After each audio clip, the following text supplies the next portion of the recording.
బులెటిన్లో breaking news చూస్తున్నాం. తూర్పుగోదావరి జిల్లాలో రోడ్డు లేక ఒక నిండు గర్భిణి ఇబ్బంది పడింది. జిల్లాలోని అడ్డతీగల మండలం డి చోడవరం గ్రామానికి సరైన రోడ్డు సౌకర్యం లేదు. ఆ గ్రామంలో నివసిస్తున్న వంతల జస్విత అనే గర్భిణికి నెలలు నిండాయి. దీంతో ఆమెను ఆసుపత్రికి తరలించేందుకు 108ను పిలిపించారు. కానీ ఆ గ్రామానికి రోడ్డు లేని కారణంగా దాదాపు 3.5 కిలోమీటర్ల దూరంలోనే 108 ఉండిపోవాల్సి వచ్చింది. రోడ్డు లేకపోవటం, మరోవైపు వర్షం కారణంగా గర్భిణిని ఆసుపత్రికి తరలించేందుకు ఇబ్బందులు పడాల్సి వచ్చింది.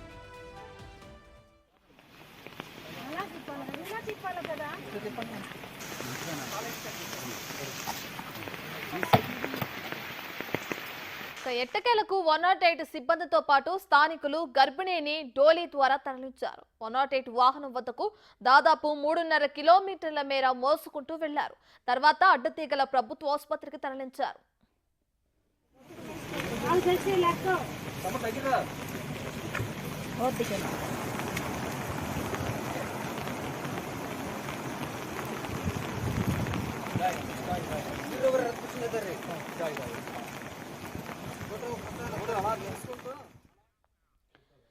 ఇక తూర్పుగోదావరి జిల్లాలో రోడ్డు లేక ఓ నిండు గర్భిణి ఇబ్బంది పడింది. జిల్లాలోని అద్దతీగల మండలం డి చోడవరం గ్రామానికి సరైన రోడ్డు సౌకర్యం లేదు.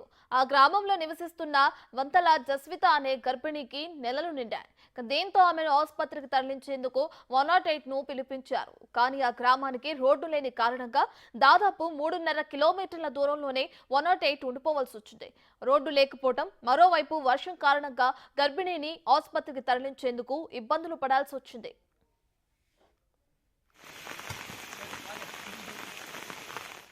ఇక ఎట్టకేలకు 108 సిబ్బందితో పాటు స్థానికులు గర్భిణిని డోలీ ద్వారా తరలించారు.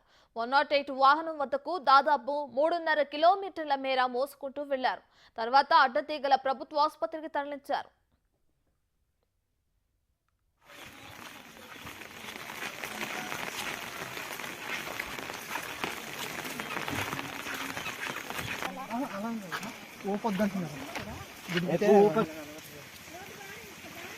ఇది దుచ్చట్టు నుంచి డి చోడవరం కేసుకి వెళ్తున్నామండి. రోడ్డు సౌకర్యం లేక నెలలు నిండిన గర్భిణి ఇబ్బందులు పడిన ఘటన తూర్పుగోదావరి జిల్లాలో చోటు చేసుకుంది. ఇదే విషయానికి సంబంధించి మరింత సమాచారాన్ని మా ప్రతినిధి రాజేష్ ఫోన్ ఇన్ అందిస్తారు. రైట్ రాజేష్, ఈ విషయానికి సంబంధించి అధికారులు ఏమంటున్నారో, అయితే ప్రస్తుతం ఆ గర్భిణి పరిస్థితి ఏ విధంగా ఉంది? అల్లూరు సీతారామరాజు జిల్లాలో జరిగిన ఈ ఇష్యూ చాలా అంటే ఇప్పటికే వాతావరణం బాగోక మొత్తం అంతా కూడా ఏ మూలకి తర్వాత వాటర్ నిండిపోయి ఉంది. ఈ నేపథ్యంలోనే ఎవరి కూడా బయటకు వెళ్ళే పరిస్థితి లేవు. ఈ నేపథ్యంలో మొత్తం తూర్పుగోదావరి జిల్లా కావచ్చు, అల్లూరు సీతారామరాజు జిల్లా కావచ్చు, ఈ జిల్లాలో ఎక్కడా కూడా బయటికి వెళ్లే పరిస్థితులు లేవు. అయితే అక్కడ ఒక గిరిజన గ్రామంలో మారుమూల ప్రాంతంలో ఒక చోట ఉండిపోయింది.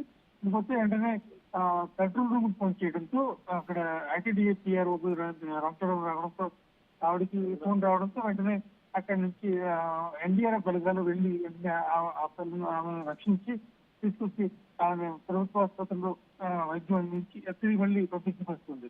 ఏది ఏమైనా కానీ ఇటువంటి పరిస్థితులు అంటే పక్కన వరదలో ఉప్పొంగుతున్న ఒక నేపథ్యంలో అందరూ కూడా అధికార యంత్రాంగం అప్రమత్తం కావడం, దాంతో పాటు ఇటువంటి పరిస్థితుల్లో ఉన్నప్పుడు దగ్గరలో ఉన్న ప్రభుత్వ చేరాలని చెప్పి ముందుగానే హెచ్చరిస్తున్నప్పటికీ కూడా కొంతమంది మాత్రం ఇటువంటి నిరక్షరాస్యులు ఈ పరిస్థితిలో ఉన్నారు. అయితే ఎట్టి పరిస్థితుల్లో కూడా దగ్గరలో ఉన్న ప్రభుత్వ ఆసుపత్రి చేరడం, లేకపోతే దగ్గరలో ఉన్న అందుబాటులో ఉన్న అధికారులకి సంప్రదించడం కానీ చేయట్లేదు. ఈ నేపథ్యంలోనే ప్రస్తుతం మాత్రం ఈ నేపథ్యంలో దగ్గరలో ఉన్న ప్రభుత్వ ఆసుపత్రికి సమాచారం ఇవ్వడంతో ఎన్డీఆర్ఎఫ్ బలగాలు తీసుకొచ్చి ఆమెను ఎత్తు మాత్రం ప్రస్తుతం చేసిన పరిస్థితి కొనసాగుతుంది. Right, thank you Rajesh. ఇది